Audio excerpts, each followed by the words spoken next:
Hi everyone, my name is Chinmayi Valisu. I'm the founder and chief executive officer of Simply Neuroscience, and we are going to be starting our NeuroLive for today, this Saturday, with one of our SN team members named Yug Yadava. So we'll wait just a few more minutes and then we'll be getting started. So wonderful to have you guys all tune in. If you guys have any questions about, neuro in general or SN in general in the meantime, please feel free to drop them in the chat. Yug has just joined us, and we'll be chatting about neuro and everything today.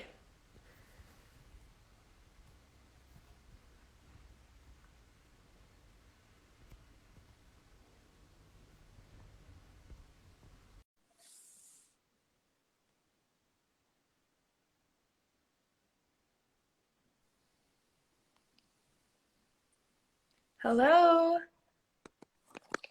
Hi. Hello, how's it going? It's going well. Hold on one second. I think my screen is not working. Oh no, we can see you though. We can see and hear you. All right. Am I supposed to see my face on this? I'm not exactly sure. Oh no, we can see your face though.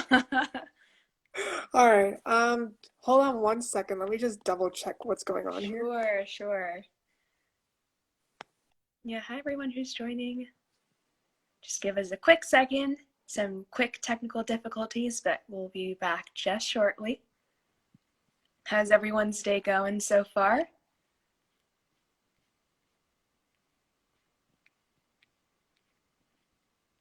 Hi, Ishika. Good to see you. Hello.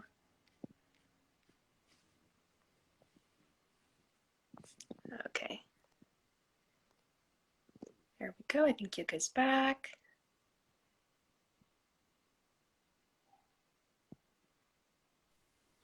Alrighty, there we go. There we go. Woo, we're back. Yeah. Alrighty. So Hi, good to everyone. see you. Yeah, just wave to the crowd.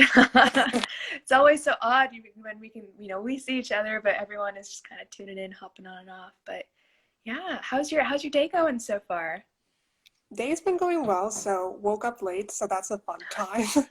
I was talking to my friend, and then it became like 2 a.m. in the morning. I'm like, oh, well, it's time to go to sleep now, and I woke up late. But, got up, starting my English paper, going well so far, so better than expected. That's good.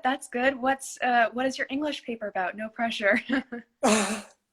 So we're talking about the Rite of Passage. So basically we're just saying how COVID affected some of our key memories. So I am just now a freshman in high school. So freshman in college. God, I'm already stumbling on my words. Good. But I started talking about the Rite of Passage, how, like we didn't have the traditional high school graduation or the traditional high school send-off. So we were just discussing like how those things affected us, some key insights that some other authors had about the Rite of Passage, and just how we dealt with it. So it's a really interesting paper, but yeah, that's how it's going right now. Yeah, that sounds super exciting. There is like the whole concept, like rite of passage is actually something that I haven't heard like formally used to describe this time. That is so cool. But definitely it is like a very large shift, a very large transition. That's kind of crazy to think about. And it's even crazier to think about how like class of 2020 may not be the only class that this is going to happen to. Maybe even 2021 too. Let's hope not.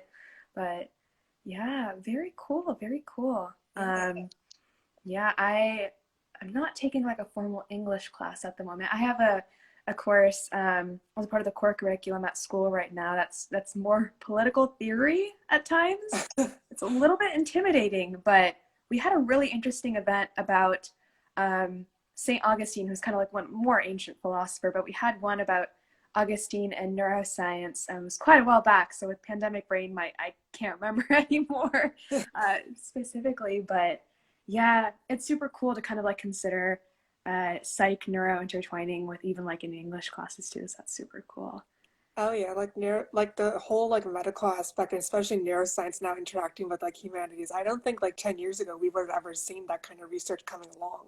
But now it's like really great to see all that happening. For sure, yeah. I think it's really great that we can kind of ease into those pushing the boundaries a little bit because neuro is, I think, what's, we can chat about this more, but like neuro is so malleable in its own way. It's so cool. um as in, like, because right now I'm planning to study medical humanities with neuro, and that's kind of, did not realize that there was that niche um open. So it's really cool. Also, I just realized we haven't exactly given kind of backgrounds on the call yet, so folks are wondering who you are. Why don't you give us a brief intro about kind of what you're studying? You mentioned you're in your first year of college, future career aspirations, things like that, hobbies. Sure. So, hi everyone. My name is Yug Yadava. I'm a freshman at Rowan University, majoring in biology. I live in New Jersey, so shout out to all the people that live in New Jersey. We're the best state in the country. I personally believe that. Uh, so some of the things I really love is neuroscience, so that's why I joined Simply Neuroscience to get a more in-depth aspect. But one of my other key interests, and sounds weird for some things, is actually international relations. So I'm really interested in learning about global culture, learning about different heritage sites of the history, and trying to solve current political situations and territorial disputes. So I know those two fields seem completely contrast to one another. But again, as Chineme said, neuroscience is becoming now a more interdisciplinary field than it has ever before. And so I think now what we're going to see is like neuroscience is going to evolve. We're going to have neuroscience in literature, neuroscience and engineering, when we're going to talk about hopefully making new neurons, if possible in the future, to maybe cure Alzheimer's disease, and neurology and international relations, how the psychological aspects affect political leaders, and going on to make those future decisions that's going to affect many generations around the world. Yeah, that's really amazing. It's so cool that you're able to kind of bring those two distinct interests together, as you mentioned. I think like political psychology is super interesting. Mm-hmm. Um, yeah, because even with like recent U.S. election too, there's a lot of conversations about political polarization. What's kind of the Mm-hmm. basis of that? I actually was part of an organization that hosted an event related to that. So it's really cool to hear how you're merging your interests together in that way.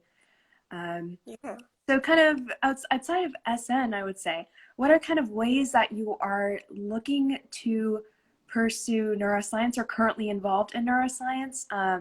Maybe one of the common questions people have is, are you involved in any research or kind of those kind of hands-on explorations? Would you tell us more about that? Yeah, so I went to Magnet High School in New Jersey. So if anybody knows, it's called MATES, the Marine Academy of Technology and Environmental Science.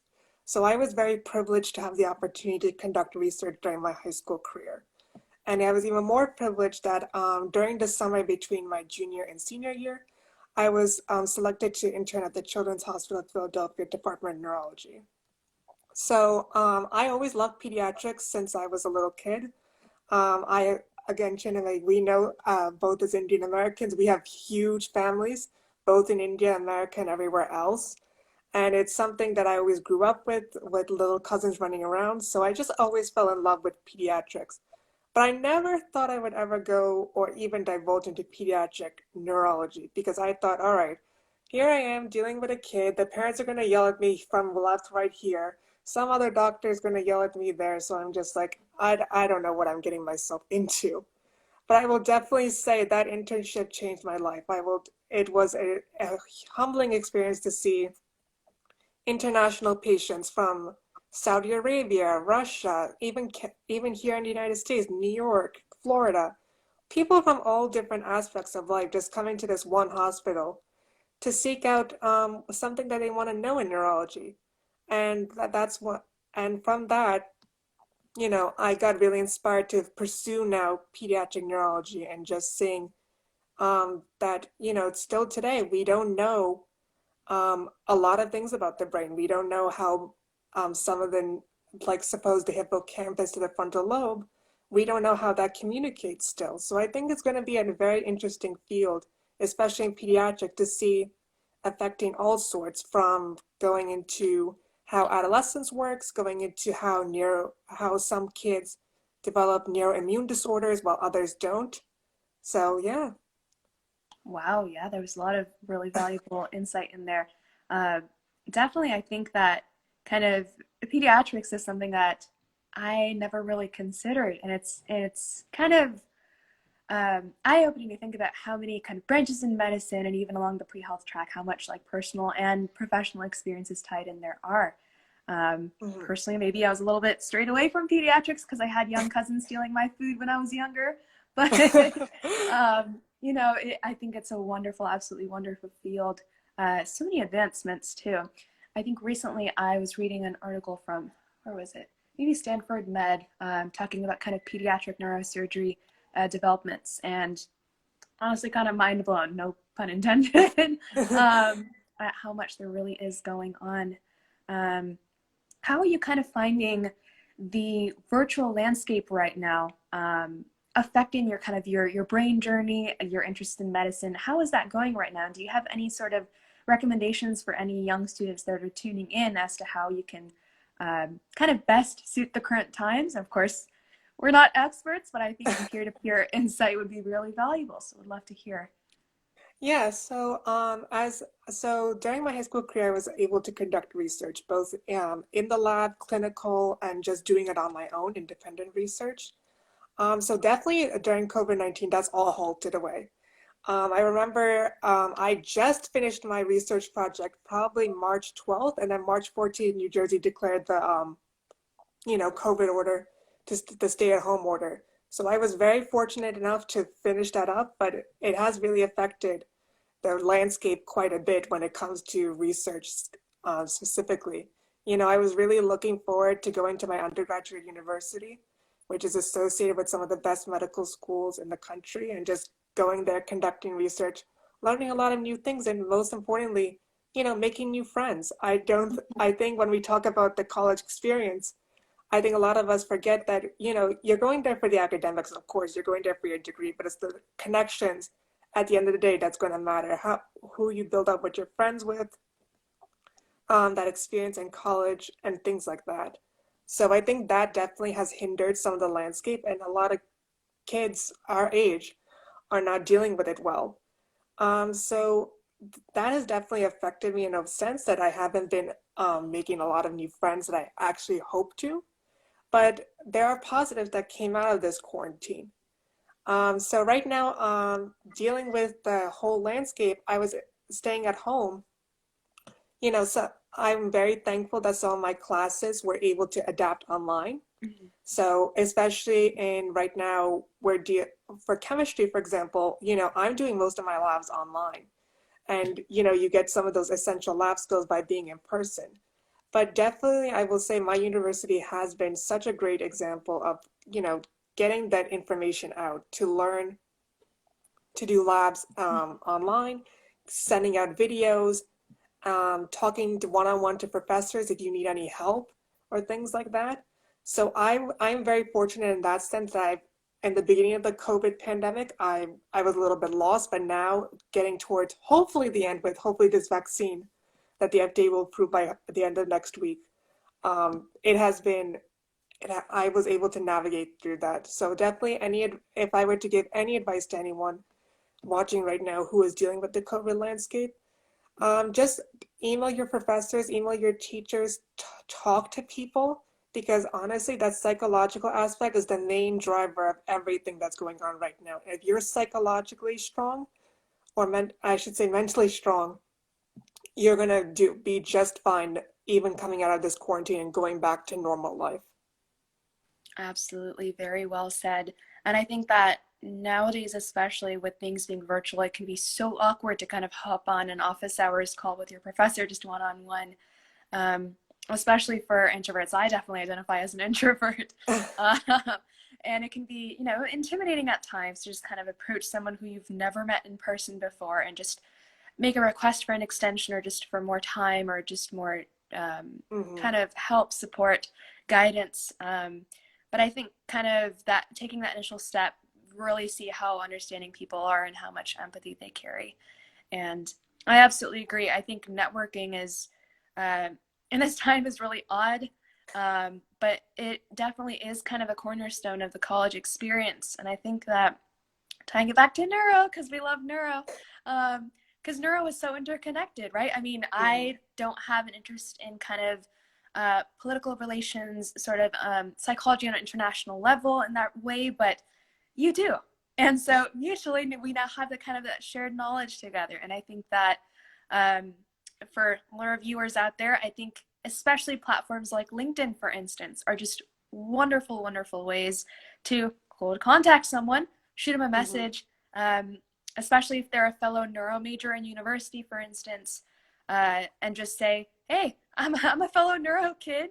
Do you want to chat about our interests? And people are just so kind these days. I've had so many wonderful Mm-hmm. conversations. We have this wonderful conversation now, Yeah. too. Um, Yeah, and especially Simply Neuroscience. You guys, if you haven't joined, please join. I will definitely say, since joining in early September, I have communicated with a lot of people, especially like Chineme.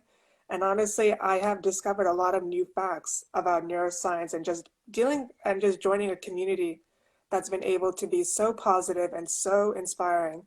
So definitely look out for those connections. Much love. Yes, we do love our Simply Neuroscience community. Let's see. Okay, this is my first time hosting the IG Live, so I'm still figuring out the settings as we go. It's like, what is this? But I will say, yeah, love the Simply Neuroscience community with all of our hearts. Not biased at all, but definitely, regardless of if you volunteer with the team directly or not, just even attending events, being our social media follower too, you're part of our family. And we really want to support you guys. Thanks, Ishika. We really want to support you guys as best as we can. So whether we see your pretty faces at an event sometime, or workshops, resources, anything that we can help you guys out with, feel free to email us anytime or DM us, and we will get you the support you need anytime for free.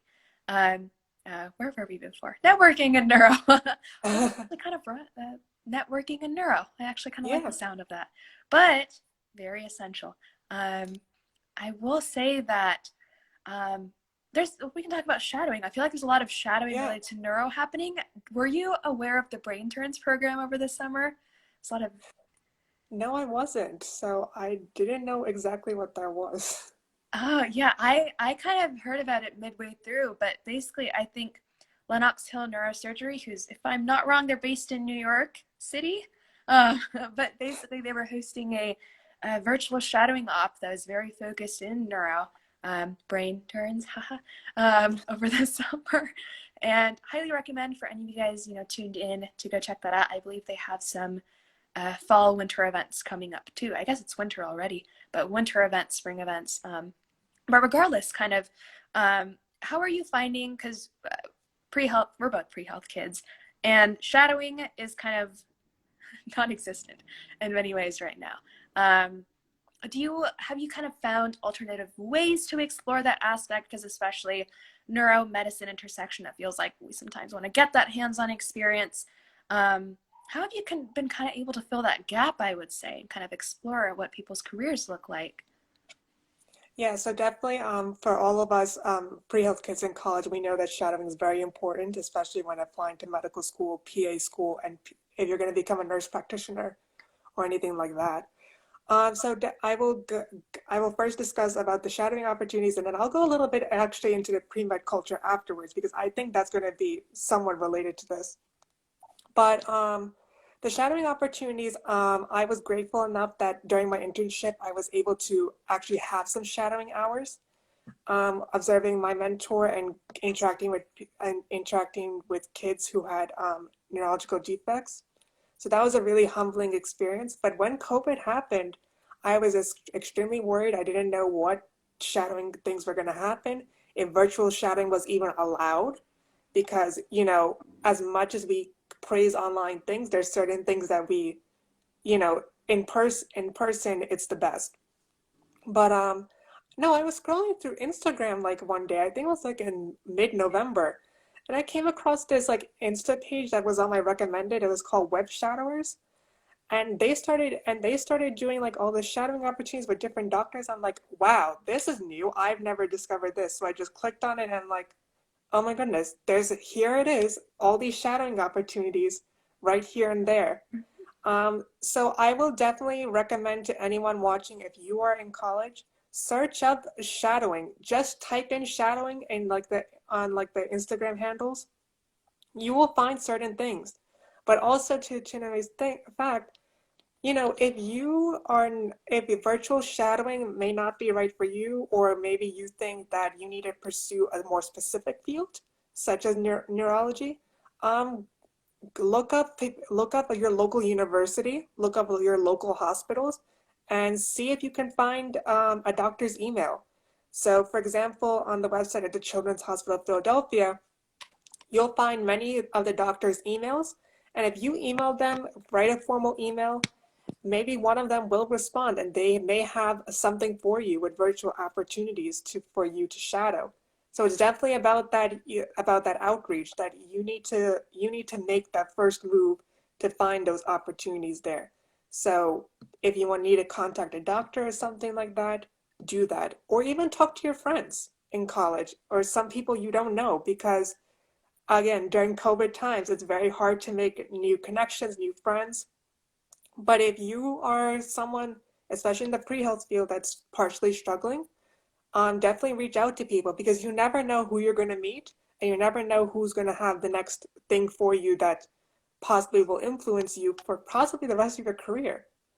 But going on to virtual shadowing and talking about the pre-med culture, there's definitely a stereotype that the pre-med culture is very toxic, very competitive. And I will say, within the first 6 months of university, I will say some of that is very true. Like the Insta page I was telling you about. So if anybody doesn't know about Instagram algorithms, basically you get recommended based on what you search and what your friends follow. So when I told you about web shadowers, I was like, oh wow, this is a great Insta page. I'm going to share it with all my friends. Again, Chinami knows I shared it with the Simply Neuroscience team. But I didn't say that about I think it was 7 or 8 people I knew personally followed that page for the past 3 months, and I was never told about any of this. And I will say I probably missed out about 50 hours of virtual shadowing opportunities because of that, which is a major deal when considering medical schools are looking for 300 to 400 shadowing hours if you are privileged enough to have that certain aspect in life. So I will definitely say to all pre-meds out there, do not participate in this toxic outlook, because at the end of the day, especially in neuroscience where we're divulging into many different research fields, you're going to have to work with 10, 20, even 30 doctors, nurses, um, biomedical engineers.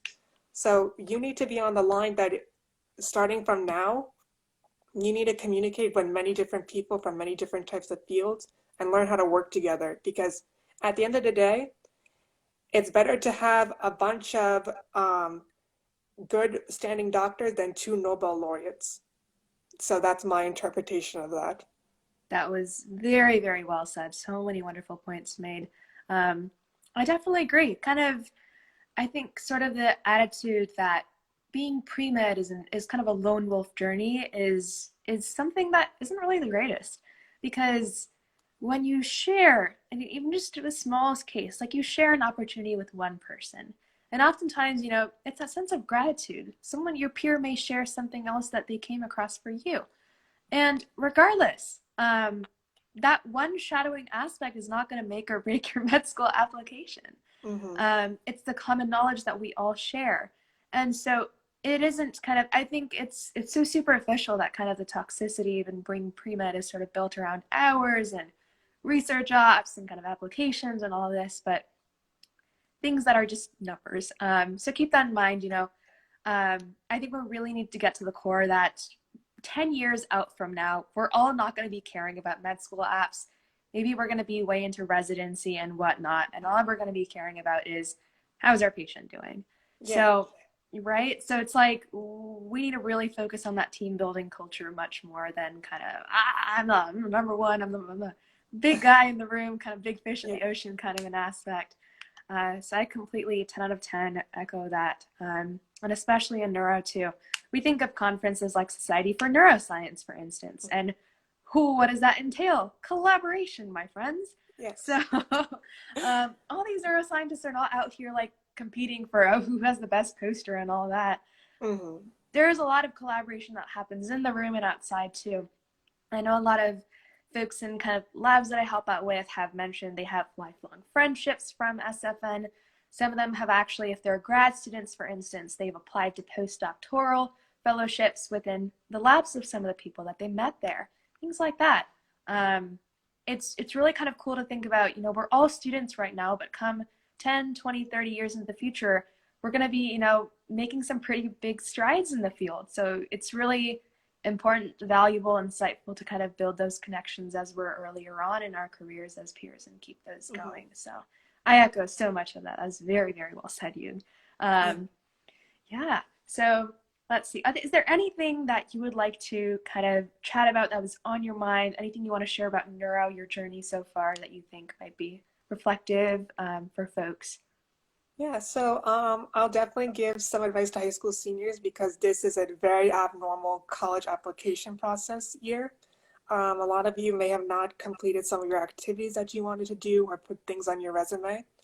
One advice I would give out that there are so many resources online that you will be startled by how much there is. Definitely when I finished my college applications, I made my decision on where to go. I started searching opportunities probably online, and I was baffled by how many things there were, how Right. many competitions there were, how many organizations I could join. So definitely start searching for things. If you want to just search up students in neuroscience, you will find different websites that will find you different opportunities and things like that. Also to high school seniors, I know the college application's rough, especially when you get to March. It's that one decision month that's going to possibly make or break you. Um, don't worry about anything. At the end of the day, you put all your effort in, and then someone's going to get a piece of paper, and it's going to be like rolling through within the next 10 minutes of what you did in the past 4 years. Put a stamp on it if you're going to get in, and put a stamp on it if you get rejected. So you can't really control that. And once you get that decision letters, it's all right to be sad, but don't let that sadness overwhelm you. Because I know a few people that it overwhelmed them, and it took them a very long time to get over it. But just take in the sadness and start going, get up again. Because one thing in neuroscience, especially in any field, no matter what field, I should say, the people who mostly succeed are the ones who have failed multiple times but still got up and went and Resilience. kept moving. Mhm. So I will definitely say that when you make that decision next May or June, just keep fighting. You'll get more opportunities along the way. Yeah, very well And said. yeah, Yeah. um, I think also I'll just finally wrap up some of the things here.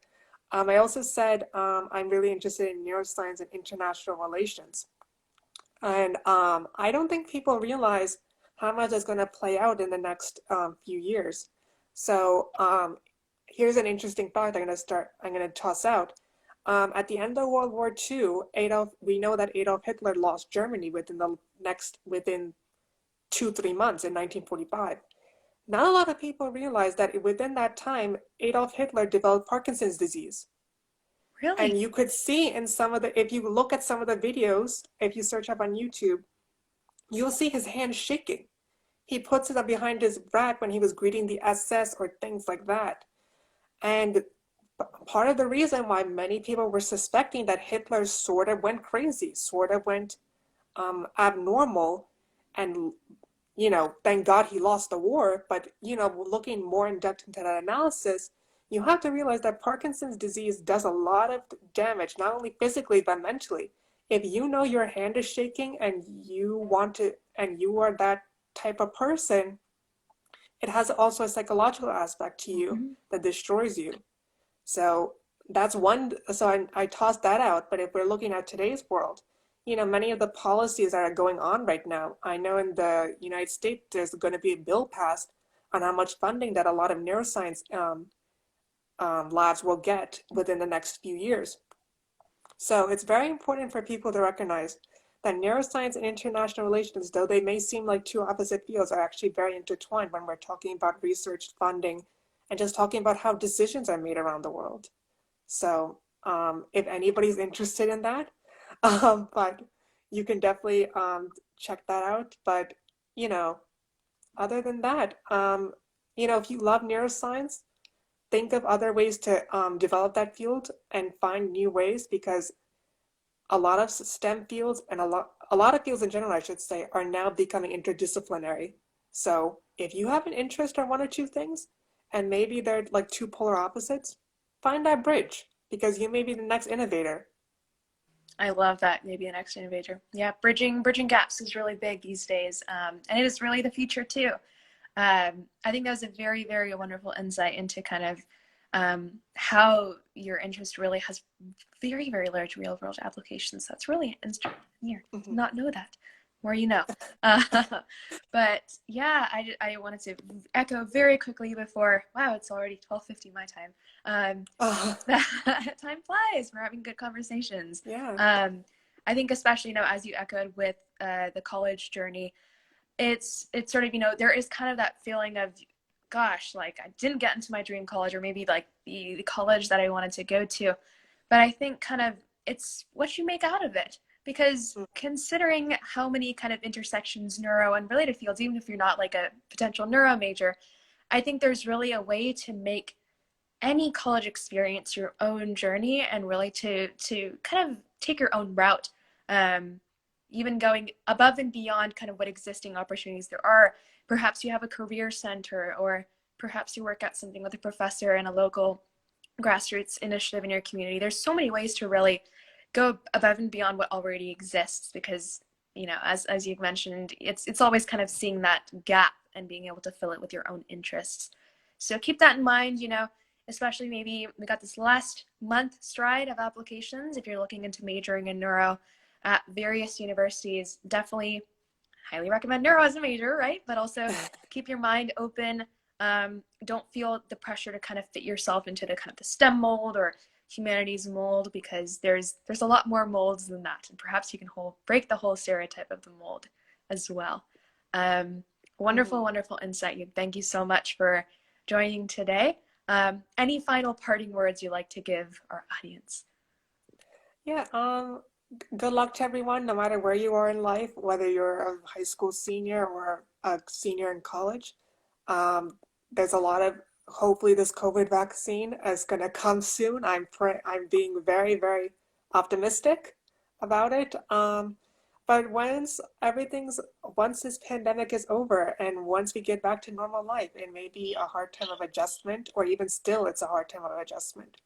But as I said, the people who mostly succeed are the ones who mostly failed, but got that one opportunity and really pushed it to the limit. So definitely don't give up. Everybody's got, everyone has a purpose, and we're all going to do great, and we're going to make the world a much better place. So that's what I want to leave off Yes, youth power is what's going to future much, much better place. Yes. And as you said, resilience and self-care, extremely important both for you as an individual, during the scope of college apps, research internships season, med school application season, whatever it is, and in the scope of the pandemic as well. So as kind of our previous IG lives with Amanda and Davina and Tuesday also mentioned, really take some time to self-care. Um, it may sound super simple to say and cliche to say, but it's so important, right? And building that kind of resilience and that growth mindset too. So with that, that brings us to the end of today's NeuroLive. Time really flew by. Thanks everyone so much for tuning in. Once again, my name is Chinmai. I'm here with you today, and you can also catch up this video. I believe it's called IGTV, but you can find with. this video posted on Instagram after the live too. So thanks everyone. Good to see some familiar Yeah. SN faces as well. Bye bye. Have a Yeah. great day.